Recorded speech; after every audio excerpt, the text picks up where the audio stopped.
Iya, kalau sisi program tentu kami akan menawarkan yang pertama adalah satu penyelarasan visi misi ya Pak. Ya. Jadi tentu kerjasama ini harus didasarkan dari satu pandangan atau pola pikir yang sama. Nah kebetulan partai-partai yang sudah kami lakukan komunikasi ini sudah kita lakukan satu penjajakan dan menawarkan sebuah gagasan program-program. Termasuk adalah bagaimana pemerintah ke depan khususnya di Jepara ini memiliki satu keberpihakan terhadap warga masyarakat kecil dan pengembangan ekonomi kerakyatan dan soal kebudayaan. Karena menurut saya kebudayaan ini adalah menjadi bagian yang paling penting ketika kita berbicara soal keutuhan daripada NKRI ini.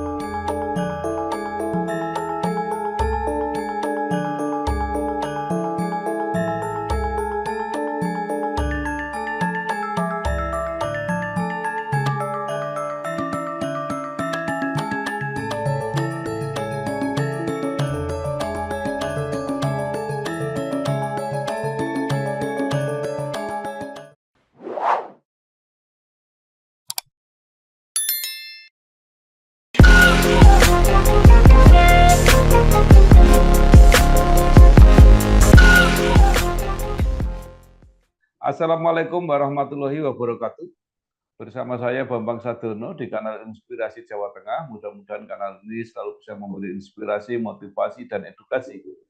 Kami sedang mempersiapkan beberapa video wawancara untuk ikut memantau dinamika kabupaten kota dalam menyongsong pilkada serentak, termasuk pemilihan bupati dan wakil bupati Kabupaten Jepara periode 2024-2029. Saat ini saya sudah bersama dengan seorang tokoh Jepara, yaitu Bapak Haji Dian Kristiandi, Esos, Bupati Jepara 2019-2022. Apa kabar, Pak Dian? Alhamdulillah baik, sehat Bapak. Bapak mugi mawon kami sehat ya. Amin. Pak Dian Kristiandi ini lahir di Jepara 18 Maret 1973, menyelesaikan S1 di Universitas Sultan Fatah, kemudian berkarir di politik, bergabung dengan PDIP, menjadi anggota DPRD Jepara sejak 2024 sampai 2016. Pernah menjadi ketua DPC PDI Jepara, pernah menjadi ketua DPRD Jepara, kemudian menjadi wakil bupati 2017-2019, selanjutnya menjadi Bupati Jepara 2019-2022. Nah, Pak Dian, kalau ada yang terlewat data-data dalam perjalanan karir penjenengan, silahkan dilengkapi, Pak.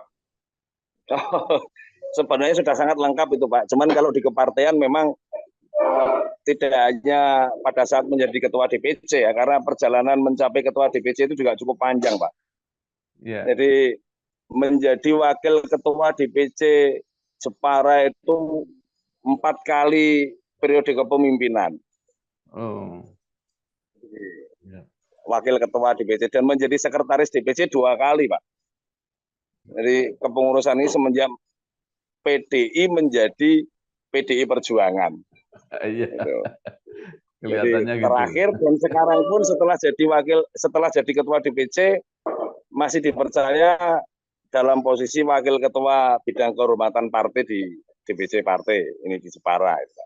Kalau itu saja sih sebenarnya yang terlewatkan. Ya. Nah, Bapak pernah menjadi wakil bupati, pernah menjadi bupati. Apa yang terkesan atau apa yang Bapak merasa merupakan capaian-capaian yang monumental?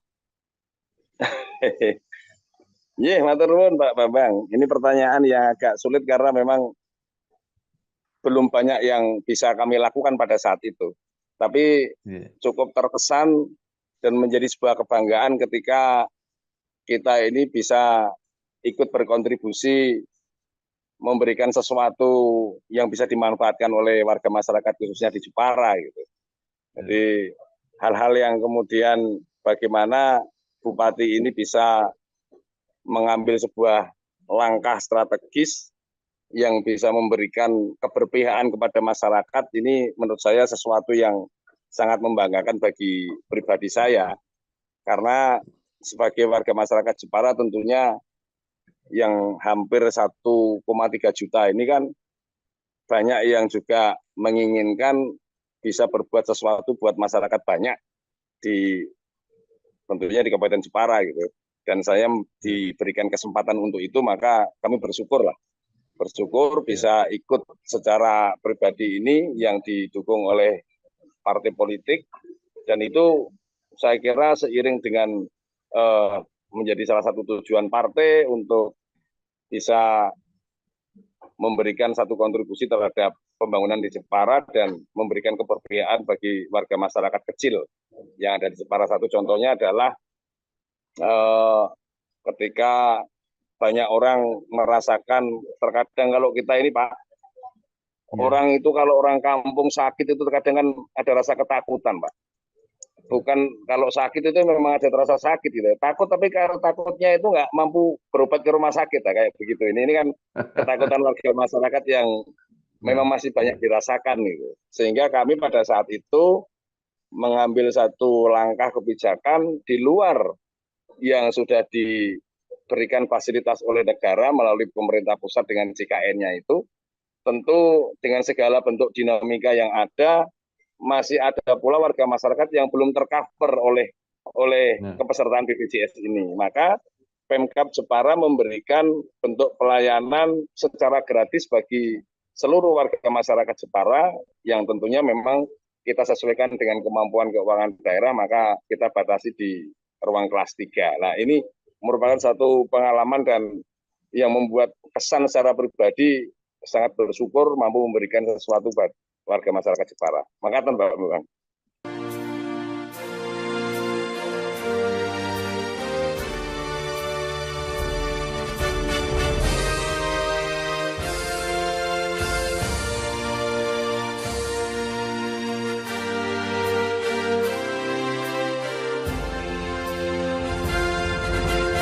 Baik, Bapak sekarang juga di dalam proses untuk mencalonkan kembali menjadi Bupati Jepara.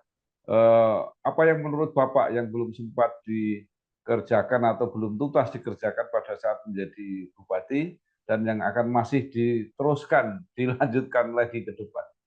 Kalau kemudian diberikan kepercayaan oleh warga masyarakat Jepara dan diberikan jalan oleh partai, karena peserta pemilu ini kan partai politik ya Bapak, kebetulan ada ruang yang diberikan kepada seluruh warga ini di luar partai politik adalah independen.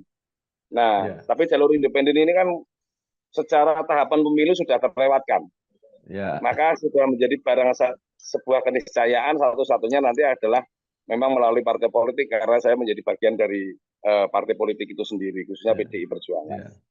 Nah, harapan kita nanti memang saya masih mempunyai gambaran bahwa keberlanjutan untuk kita memperhatikan warga masyarakat khususnya di bidang kesehatan ini mesti kita harus tingkatkan di Jepara.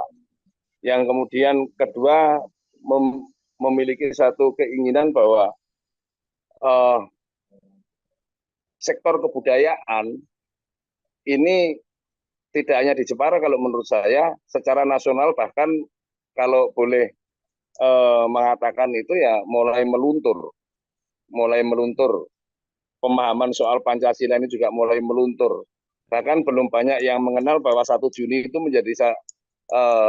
menjadi hari yang sangat bersejarah, yaitu yang sekarang sudah ditetapkan melalui Kepres itu kan menjadi hari kelahiran Pancasila, hari lahir Pancasila di 1 Juni. Nah, dari sisi itu, maka berkeinginan untuk kembali bagaimana kemudian warga masyarakat Jepara itu mengenal kebudayaan mereka, kemudian mengembangkan, melestarikan, dan bisa menjadi satu bagian untuk ada nilai ekonomisnya. Nah, inilah yang ke depan kita mau kembangkan. Satu contoh misalnya dari sektor budaya ini khususnya adalah seni, ini kita explore untuk ada satu value yang kita dapatkan sehingga ada nilai tambah untuk mendapatkan dari sektor ekonomi ini yang harapan saya akan kita kembangkan dari sisi itu, Pak Bambang. Ya, baik.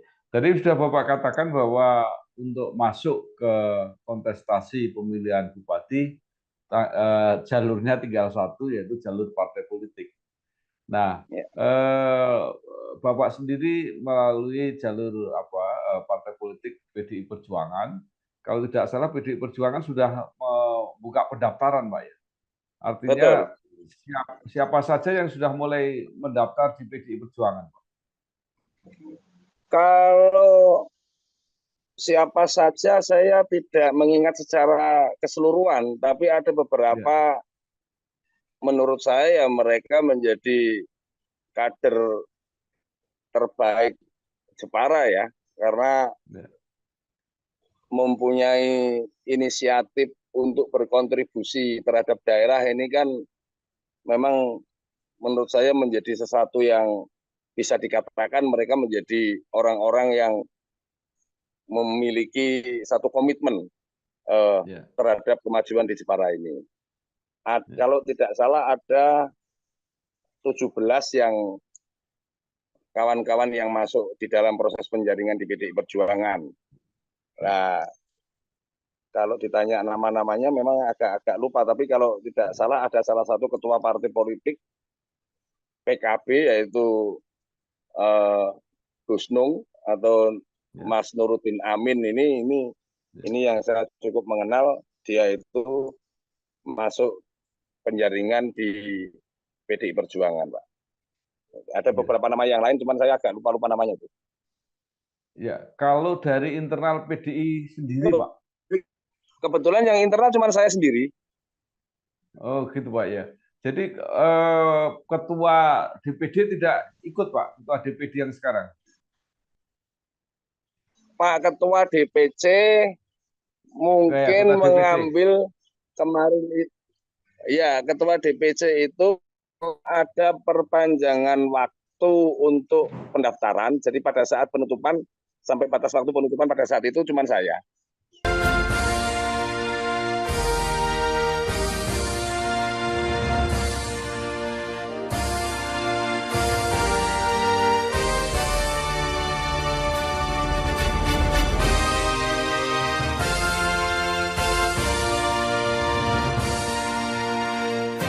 Baik. Nah, kalau dari segi dukungan jumlah kursi, Partai PDIP masih harus berkoalisi, Pak ya. Jadi Ya, bagaimana rencananya, Pak Dian? kebetulan saya itu kan pengurus partai yang memang mengikuti arahan ketua umum. Jadi kalau di istilah di PDI Perjuangan jadi kami akan lebih menyebutkan sama politik gitu. Jadi Ya, itu tentu kita akan lakukan. Yang hari ini saya mencoba melakukan komunikasi dengan beberapa partai politik. ya, Pertama kali saya justru masuk proses penjaringan yang sempat Bapak naungi sampai hari ini barangkali ya di Partai ya. Golkar itu. Oke.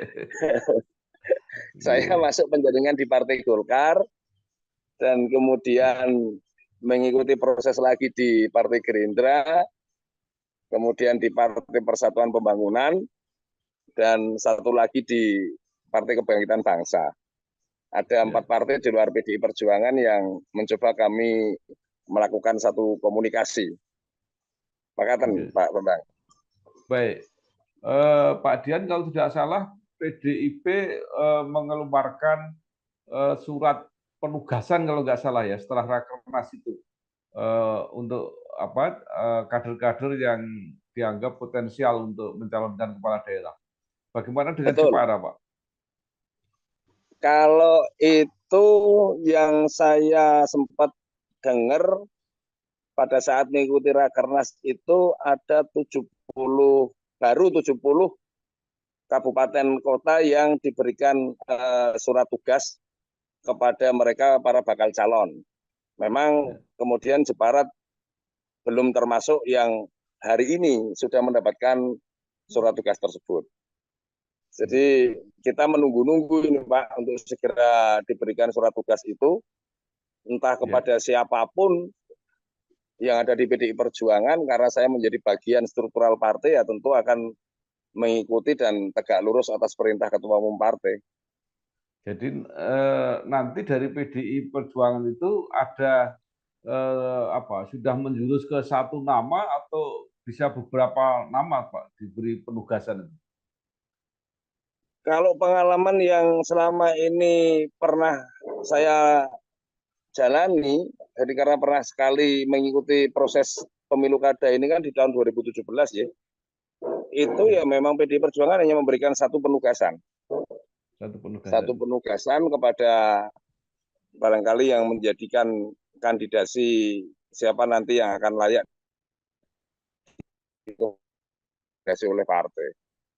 Nah, kalau bagi Pak Dian sendiri, apa yang dikomunikasikan atau dalam bahasa populernya apa yang ditawarkan kepada partai-partai supaya menjadi argumentasi untuk mendukung Pak Dian? Iya, kalau sisi program tentu kami akan menawarkan yang pertama adalah satu penyelarasan visi misi ya Pak. Jadi tentu kerjasama ini harus didasarkan dari satu pandangan atau pola pikir yang sama. Nah kebetulan partai-partai yang sudah kami lakukan komunikasi ini sudah kita lakukan satu penjajakan dan menawarkan sebuah gagasan program-program. Termasuk adalah bagaimana pemerintah ke depan khususnya di Jepara ini memiliki satu keberpihakan terhadap warga masyarakat kecil dan pengembangan ekonomi kerakyatan dan soal kebudayaan. Karena menurut saya kebudayaan ini adalah menjadi bagian yang paling penting ketika kita berbicara soal keutuhan daripada NKRI ini. Ya kita sama-sama pahami bahwa Republik ini berdiri itu kan berangkatnya dari sebuah kebudayaan yang berbeda-beda dan menjadi satu, yang itu menjadi konsensus bersama yang memang harus kita lestarikan, kita kemudian turun menjadi bagian-bagian program yang ingin melakukan satu pemberdayaan warga masyarakat yang mengenal budayanya dan bagaimana kemudian kita mampu berdikari secara ekonomi, gitu ya, berkepribadian di dalam kebudayaan dan berdaulat dalam politik. Tentu Trisakti Bung Karno ini yang selalu kami tawarkan kepada teman-teman partai yang bisa melakukan satu bentuk kerjasama ke depan. Mengatur Pak Bambang.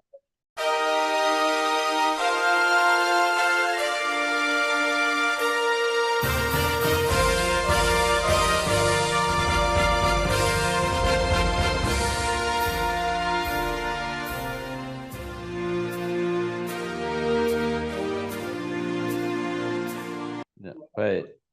Pak Dian, karena nanti harus masih berkoalisi, walaupun suaranya kursinya PDI relatif cukup besar, apakah Pak Dian hanya mempersiapkan diri untuk mencalonkan sebagai bupati atau ada kemungkinan juga kalau kerjasamanya mengajak posisi Pak Dian sebagai wakil bupati, apakah Bapak juga bersedia? Bupati wakil bupati menurut saya adalah sebuah amanah.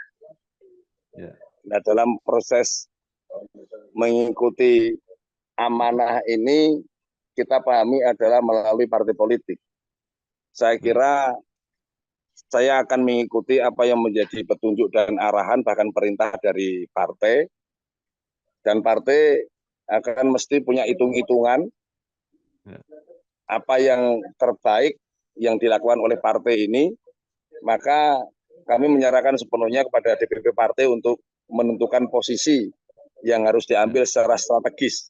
Walaupun sisi taktisnya kami sudah melakukan penjajakan dengan beberapa partai yang sudah kami lakukan komunikasi ini, posisinya memang masih dalam posisi calon bupati.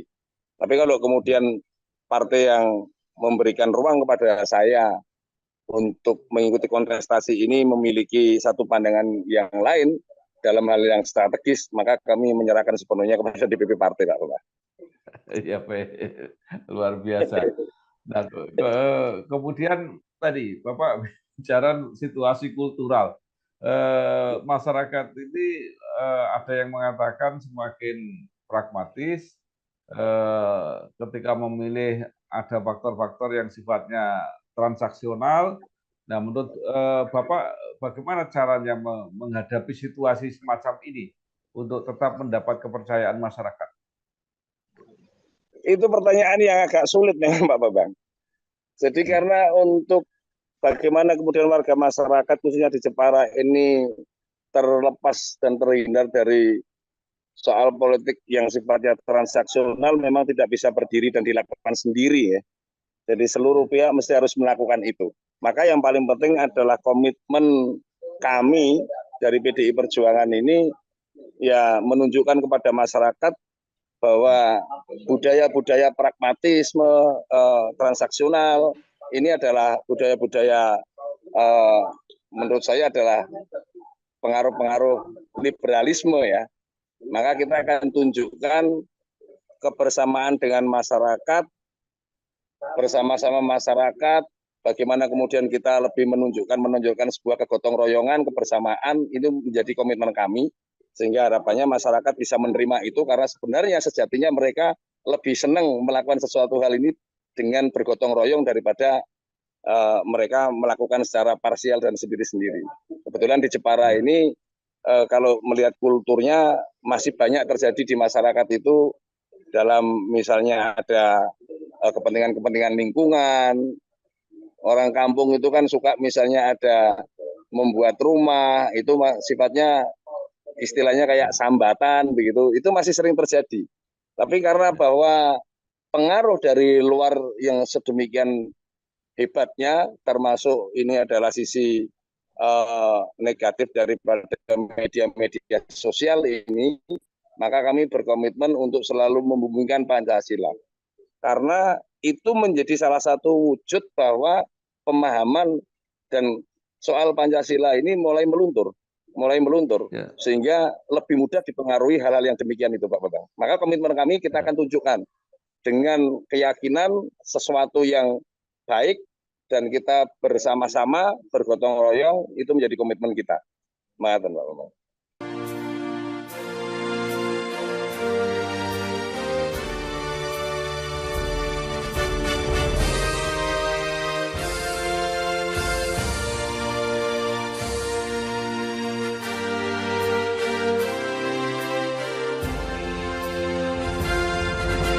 Nah, mungkin Pak, pertimbangan-pertimbangan yang bersifat pragmatis tadi bisa juga diantisipasi dengan tawaran program-program real yang gampang dimengerti oleh masyarakat. Artinya apa yang akan dilakukan, hal yang bisa kelihatan gitu ya. Baik. Salah satu tadi Pak, kita menyampaikan bahwa pengobatan gratis buat warga masyarakat itu menjadi program utama kita. Jadi itu yang pertama.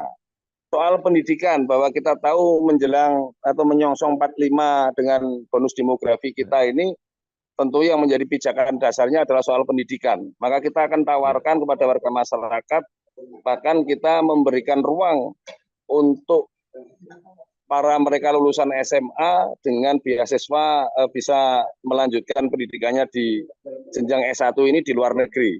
Ini kita sudah hitung bahwa kemungkinan konsekuensi anggaran yang harus dibutuhkan juga kita mencoba hitung dengan kemampuan fiskal yang ada sampai di tahun 2024 ini, Pak. Jadi dua program unggulan ini mencoba kami tawarkan kepada warga masyarakat di luar program-program yang kemudian sedikit menjadi keperbiaan terhadap mungkin ketua-ketua RT yang selama ini mereka itu kita tahu ketua RT itu kerjaannya sangat berat, bahkan banyak dibully oleh warga masyarakatnya ketika membagikan sesuatu program dari pemerintah, termasuk misalnya pencatatan soal kepesertaan BPJS, termasuk membagikan sembako. Ini kan mereka selalu dalam posisi yang sangat sulit. Maka kita akan berikan insentif terhadap ketua-ketua RT ini, sehingga paling tidak ikut merasakanlah apa yang sudah dilakukan selama ini, berkontribusi terhadap daerah. Jadi selama ini mereka hanya mendapatkan insentif, kita bayangkan Pak, satu ketua RT yang mendapatkan insentif dari masing-masing desa atas APBD-nya itu 150.000. Dan tahun kemarin, pada periode saya kemarin kita tambahkan 150.000, tapi insya Allah besok itu kita akan naikkan di angka 500.000. Kira-kira seperti itu untuk seluruh RT di Jepara, Pak. Nah, terakhir Pak Dian, apa yang ingin Bapak katakan kepada masyarakat Jepara supaya bisa menjalani proses pilkada ini dengan apa sebaik-baiknya gitu, kira-kira tidak ada hal-hal yang tadi yang dianggap negatif untuk proses demokrasi, tetapi akan bisa melahirkan pemimpin yang benar-benar bisa dipercaya dan akan membawa manfaat untuk seluruh masyarakat. Baik. Ya, untuk warga masyarakat Jepara khususnya memang saya mengajak sirkulasi 5 tahunan ini sebuah keniscayaan di dalam memilih pemimpin. Maka kami mengharapkan warga masyarakat Jepara, pilihlah siapapun yang ada dalam pikiran panjenengan semua warga Jepara ini dengan hati nurani yang paling dalam. Bacalah, tanyakanlah, nilailah selama ini para bakal calon yang terpampang gambarnya banyak itu Pak di Jepara itu. Nah, itu silakan untuk dinilai apa yang sudah dilakukan dan apa saja yang akan ditawarkan yang menjadi keinginan warga masyarakat Jepara. Maka dalam konteks ini, dalam menentukan visi misi, menjadi turunannya kami selalu melakukan komunikasi dengan warga masyarakat Jepara. Apa sih yang sebenarnya diinginkan oleh warga masyarakat Jepara yang mesti kita harus perjuangkan secara bersama-sama. Itu selalu kami komunikasikan dengan seluruh elemen, walaupun memang belum semuanya simbol-simbol warga masyarakat Jepara ini sempat kami lakukan komunikasi tersebut. Tapi yang paling penting, ayo kita sukseskan pemilu kada di Jepara khususnya pada tanggal 27 November 2024 yang akan datang.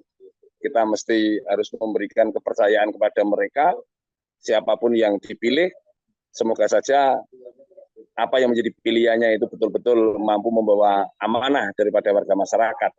Jadi untuk bagaimana kemudian Jepara ini menjadi lebih baik, maka pilihlah nanti pemimpin-pemimpin yang sesuai dengan hati nurani dan yang bisa dipahami dan dimengerti dan mampu memperjuangkan aspirasi daripada warga masyarakat Jepara. Saya kira begitu Bapak Maturun. Baik, terima kasih sekali Bapak Haji Dian Kristiandi SOS, Bupati Jepara 2019-2022, yang telah menyatakan kesiapannya untuk mengabdi mencalonkan diri sebagai Bupati Jepara, dan mudah-mudahan kalau lancar, akhirnya sukses, bisa bermanfaat untuk seluruh masyarakat Jepara. Terima kasih, selamat berjuang, Pak Dian. Wassalamualaikum warahmatullahi wabarakatuh. Waalaikumsalam warahmatullahi wabarakatuh.